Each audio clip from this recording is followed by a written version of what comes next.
Alan, you and I have been talking about the Gospel of Mark for years now. We've taught courses on it together. And I find myself wondering, as we come to this occasion, if you could say a little bit about why this Gospel's been important in your own life and study. The action pace in the Gospel of Mark, just the vivid immediacy of it, is just compelling to me. Okay. I love the way Jesus keeps coming, and there's not much time to sit back because of it always relentlessly moving forward. And so that's one of the reasons. Another is just the absence of words relative to the other Gospels makes for focus on the deeds, and I find Jesus' deeds in this Gospel compelling as well. Okay. And my question's kind of like that on a larger scale. How do you see this Gospel as a helpful book for the church in our time? My suspicion is that, and many people share this suspicion, that Mark's actually the first one to write a gospel, to start with. There's good news about Jesus Christ. That's what gospel means. This is good news. He's the first one to say, all right, let's tell the whole story from the baptism through the resurrection. And so I think he's a great gift to the church in that he set the idea of gospel for all of us. And I think in some ways, while he writes the worst Greek of any of the gospel writers, he writes the most interesting story. That it's lively, it's cleverly put together, it's put together in such a way that it piques our interest, but also in such a way that it invites our discipleship, it invites our faith. And I suspect if I were to start a disciples class and say, all right, how do you begin to understand what it is to follow this man Jesus, I'd start with Mark. So let's start with Mark, and let's start on Mark. We're going to talk today about the first 2.5 chapters, 2 chapters and 6 verses. What's going on? What can you tell us about kind of verses 1:1 through 3:6? Well, the first thing that somebody reading it now notices, and we're here on January 9, so we're just coming off Christmas and Epiphany, and the first thing you notice is there's no birth story. And so Mark moves from an introductory sentence to John the Baptist in the wilderness shouting, and then on to rapid-fire episodes of Jesus' life. And so a lot gets done in those 2 chapters. We move from Jesus picking up 2 disciples and then 2 more on a beach through a series of miracles that just start to reveal about him and show who he is, and over the course of those miracles and his moving forward and his getting into a little tussle here and there with the Jewish leaders, people start to be compelled by him and they start to follow him. So first it's the healing of somebody with a demon in the synagogue in chapter 1, and then it's a man who is paralyzed in chapter 2, and then it's sitting around with tax collectors and sinners and getting in some trouble for it. And we see through what Jesus does in these early chapters. We see through what he does to who he is, and people start to take note of that. And it's sort of Mark's word immediately keeps coming back because he's doing things so closely on one another. Back to back on one another. So Jesus immediately does this, then he immediately dashes to the synagogue, then he immediately ends up in Capernaum. Yeah, it's like a kid telling a story. Yeah, and immediately, and then, and then. And then Dad, and then, yeah. And so by the time we get to the end of this section, Jesus is a very, very popular character, and Jewish leaders are engaged with him by this time, so that he is becoming a little bit of a nemesis to them through these episodes. And that's a lot to get done in 2 chapters and 6 verses. Let's circle back for a minute to the very first verse, which I've puzzled about a lot. And let me try something on you and see what you think.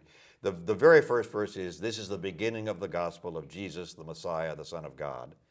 And for the first, we won't say how many years, for many years in my life, I assumed that this was the introduction to the introduction. That is, that Mark says, this is the beginning of the gospel, and then for the next verses he talks about John the Baptist calling the disciples, preaching the gospel, end of the beginning, then we go on with the gospel itself. In the last few years, I've begun to suspect that Mark, who has no idea what the history of gospel writing is going to be, sits down and says, I'm going to write a book called The Beginning of the Gospel.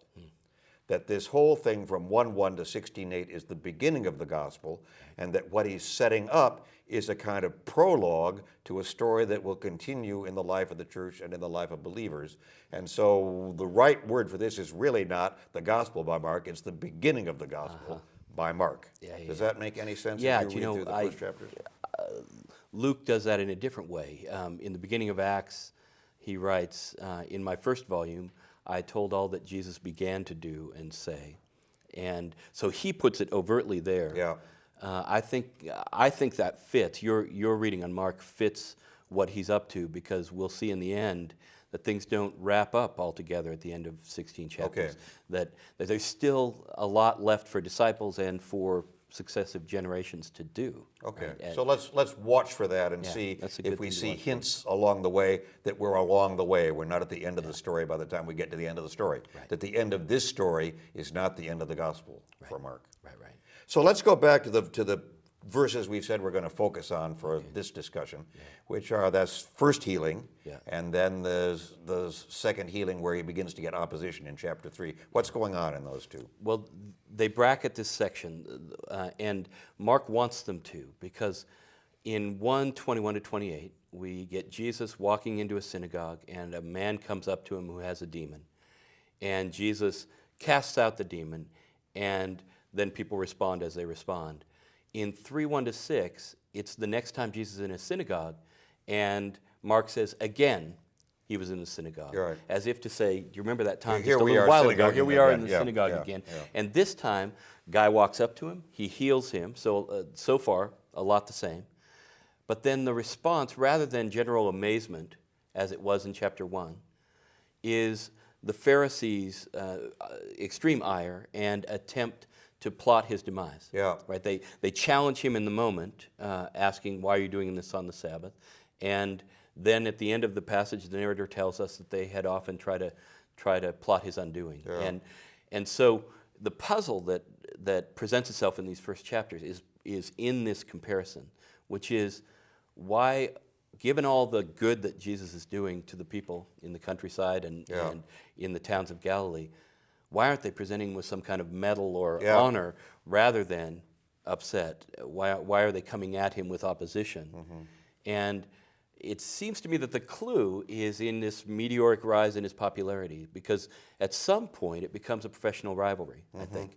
And at one level that's fun in a story way, right? It gives characters motive, but on another level it starts, I think, a process of realizing that these characters are built and that we can participate, we can see ourselves in the characters and kind of get ourselves into the action, because it's a real story being posed. It's not just a collection of Jesus stuff. So when we get ourselves into the action, do we choose who our characters are, or do we say, that's me, I'm the opposition, or I'm the disciple, or I'm the demoniac, the person with a demon who needs to be healed? Does it work in that kind of, let me invite you to place yourself in the story? Yeah, and I think there is, along with that, so if someone is getting healed, I think we can see ourselves in the place of a person who's being helped by Jesus. We can choose that role. When we get to the Pharisees, in this case the Pharisees, or the Jewish leaders generally in Mark, there's almost a melodramatic overpainting here. And so I don't know anybody who's ever wanted to choose Pharisee as somebody they are in the very story, tricky, right? And so they end up sort of a straw character in a way, against which Jesus is revealed as good and as right, and they serve not a straight man, but as a sort of foil. Which it doesn't allow us to be those people, but allows us to see Jesus relative to them, and also to be a part of the crowd assessing what's going on. I think. I think one of the tricky things for reading Mark today, for reading any of the Gospels today, is some sense that we take those kind of foil, straw person characters from the first century and say, that's what it is to be a Jewish leader. Rabbis, that's who those rabbis are. They're the ones who are out to get us and to get him. And that becomes terrible citizenship, not very good Christianity, and finally not very good reading of the text because we're simply translating people who were there in some ways for a literary reason as if that was a good description of what Judaism was either then or now. Yeah. I mean, we're in an age of Christopher Hitchens and Richard Dawkins and Sam Harris and neo-atheists who are looking at that part of Christian history and saying the abuses of Christianity, namely, in some cases, strong anti-Judaism, strong anti-Semitism, are what discredits it. And they find their material in characterizations like this. Right? Anti-Judaism can find its, or anti-Semitism can find its material in these, but I have a hard time holding Mark culpable for that. Just we're dealing with a Jewish author about Jewish people and a Jewish hero and Jewish foils. In the course of history, that gets made into something else. Yeah, no, I think that's, and if we think about the foil and the way the melodrama works, that helps a lot. I wouldn't actually trust the Native American reading of the cowboys because they're genuinely annoyed with good reason at the cowboys and vice versa. Right. I certainly don't trust the cowboys' reading of Native Americans because there was a feud going on and neither one actually presents history in any very careful or clear way. Right. What about this demons thing? All right, here's our first healing. A man has a demon. Oh yes, man has a demon. What in the world is that, and how do we talk about that in the 21st century? Yeah, and one of the sort of larger matters in which that participates is what do we do with miracles in Mark, and we'll get to that. But I mean, this has been called everything from epilepsy to clear demon possession. You get most scientific minds dismissing this as something pretty much every day as mental illness. You get some scientific minds saying this could be a phenomenon in our time. But in the story, it's clear that part of Mark's way of presenting Jesus is that he's going to free people from the demonic world. It starts in 121, but it doesn't stop there. We're going to get other passages along the way. It's going to come back, and the drama will build as Jesus continues to confront demons, and they'll become more colorful stories even as it goes on. So it's clear to any reader of Mark that spirit world is a part of what Jesus came to confront. Well, it's been helpful to me as a teacher in seminaries to meet students from other parts of the world so that what we think is a clear 21st century understanding of what's old-fashioned mythology for them is a live, vital way of talking about their experience. And that we can learn from people for whom that way of talking is not antiquated or quaint, but the way in which they deal with pastoral oppression, what we would call psychological distress. So I would find myself in some ways wanting to revive our understanding of the way in which people can be in thrall of powers that are beyond their understanding, and there are different ways of talking about it, but the reality is not just some quaint old-fashioned first century thing. I think you're right, and I think any chance we get to be relieved of our bondage to the Enlightenment in this area is a helpful chance. It doesn't mean we lay reason aside. It means that we condition our position in the world. We say maybe it doesn't have all the answers, and we allow ourselves to listen to cultures in which there are live options that we've dismissed long ago. Let me try this on you as a kind of summary of what we've got going in chapters 1 to the beginning of chapter 3. That you've got dueling authorities. You've got the authority of the demonic world. You've got the authority of the synagogue. You've got the authority of the people who will ask in chapter 2 why Jesus thinks he can forgive sins. And you've got this different authority, which turns out to be God's own authority. This guy's been baptized by John. This guy, Jesus, our Lord and Savior, has heard a voice saying, "You are my son." He has forgiven sins. He has healed people. He is gathering a crowd. And at some point, we're beginning to say, who is this?